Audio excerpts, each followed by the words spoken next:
Dupixent helps block a key source of inflammation inside the body that can cause eczema to help heal your skin from within. Many adults saw 90% clearer skin. Some even achieved long-lasting clearer skin and fast itch relief after the first dose.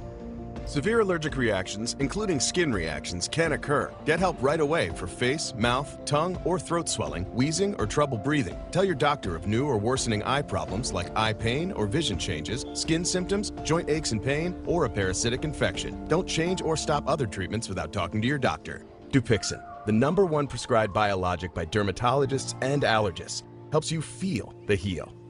See the difference for yourself. Reach out to your eczema specialist today.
This is Kcal News Mornings.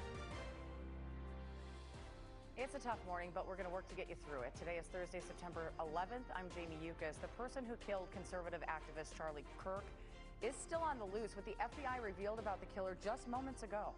And I'm Rachel Kim in for Sheba Turk. It was a day that changed everything 24 years ago. This morning, we're honoring the heroes and lives lost in the September 11th terror attacks.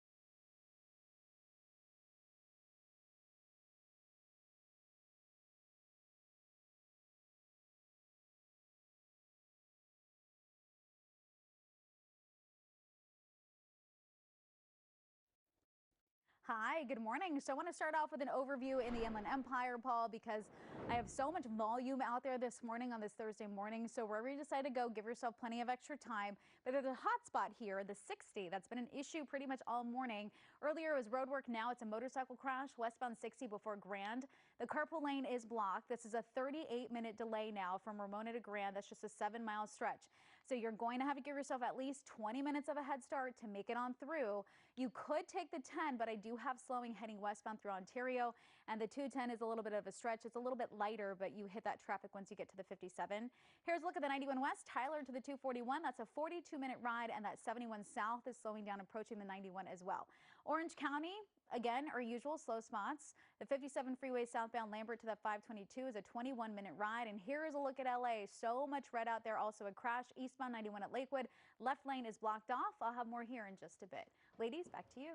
Kalina, thank you. We do have new information this morning about the search for the killer of conservative activist Charlie Kirk. A news conference was held a little more than 40 minutes ago. An investigator said they have made some important breakthroughs at this point. They believe the killer is of college age, and they do have video evidence that will help track him down. Through all that work last night, we were able to make a few breakthroughs. We were able to track the movements of the shooter. Starting at 11:52 a.m., the subject arrived on campus, shortly away from campus. We have tracked his movements onto the campus, through the stairwells, up to the roof, across the roof to a shooting location. After the shooting, we were able to track his movements as he moved to the other side of the building, jumped off of the building, and fled off of the campus and into a neighborhood. This morning I can tell you that we have recovered what we believe is the weapon that was used in yesterday's shooting. It is a high-powered bolt-action rifle. That rifle was recovered in a wooded area where the shooter had fled. The FBI laboratory will be analyzing this weapon. Investigators have also collected footwear impression, a palm print, and forearm imprints for analysis. Also, just moments ago, President Trump spoke about Kirk at a 9/11 remembrance ceremony at the Pentagon. Here's what he said. Before we begin, let me express the horror and grief so many Americans at the heinous assassination of Charlie Kirk have felt. Charlie was a giant of his generation, a champion of liberty, and an inspiration to millions and millions of people. Our prayers are with his wonderful wife, Erica, and his beautiful children. Fantastic people they are. We miss him greatly, yet I have no doubt that Charlie's voice and the courage he put into the hearts of countless people, especially young people, will live on. I'm pleased to announce that I will soon be awarding Charlie Kirk posthumously the Presidential Medal of Freedom. The date of the ceremony will be announced, and I can only guarantee you one thing, that we will have a very big crowd. You know, you hear his somber tone there. It's been widely reported of how close the president and the president's family was to Charlie Kirk. So you hear that tone.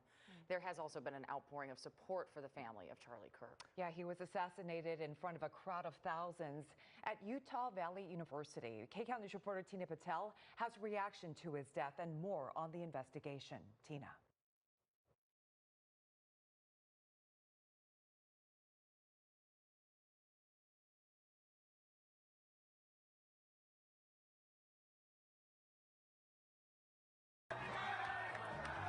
Conservative activist Charlie Kirk tossed hats into a crowd of thousands, settling in at Utah Valley University for one of his famous campus debates. He was taking a question about gun violence and mass shootings when a single shot rang out, piercing Kirk's neck. He later died. He just fell backwards, and then we ducked and hid behind some stairs. This morning, a manhunt is underway for the person who shot the 31-year-old husband and father of 2 young children. I want to be very clear that this is a political assassination. Utah's Department of Public Safety believes the suspect fired the bullet from the roof of a nearby building, up to 200 yards away, sources tell CBS News. 2 persons of interest were taken into custody and later released Wednesday after police said they were not connected to the shooting. One of them has been charged with obstruction of justice. Supporters brought flowers to the Phoenix offices of Turning Point USA, the organization Kirk founded to motivate young conservatives. He was one of ours. He was a champion of everything we believe. Leaders across the political spectrum, including all current and former presidents, swiftly condemned the deadly shooting. On social media, President Trump called Kirk, who was an influential MAGA ally, a martyr for truth and freedom. Because of this heinous act, Charlie's voice has become bigger and grander than ever before. The president has ordered flags to fly half-staff on federal buildings through Sunday in honor of Kirk.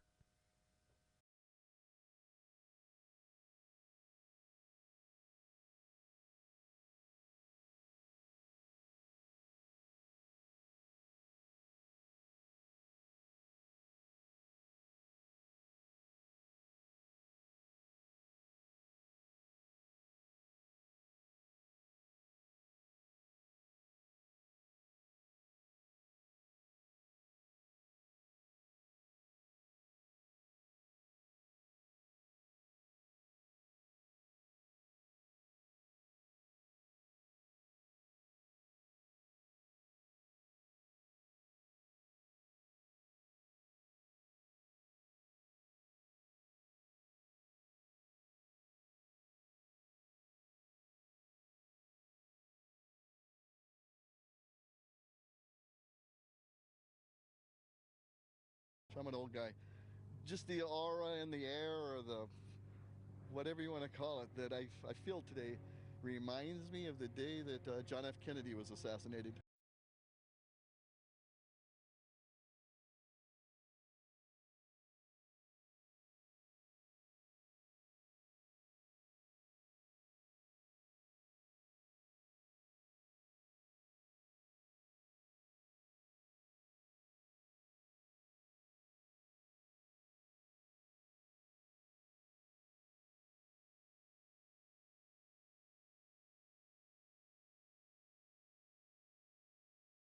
Like more recently, there's been like a huge amount of political violence, and I know people are definitely like torn about that, whether it's right or wrong. I mean, at the end of the day, it is like violence. Like, none of it's going to be right. I think it'll be sobering for students and maybe get them to think about how they engage, how we engage each other, how we talk to each other, the respect that we have for each other.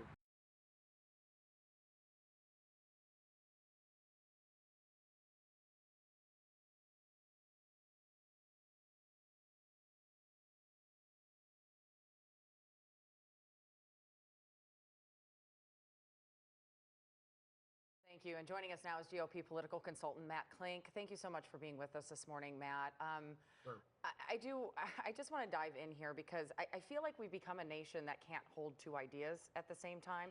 I'm starting to get really sickened by messages I'm getting of words like, well, I didn't agree with him. I think he deserved it. We heard some of the similar rhetoric when you looked at the United Healthcare shooter. People very upset with the healthcare industry justifying the death of another human being.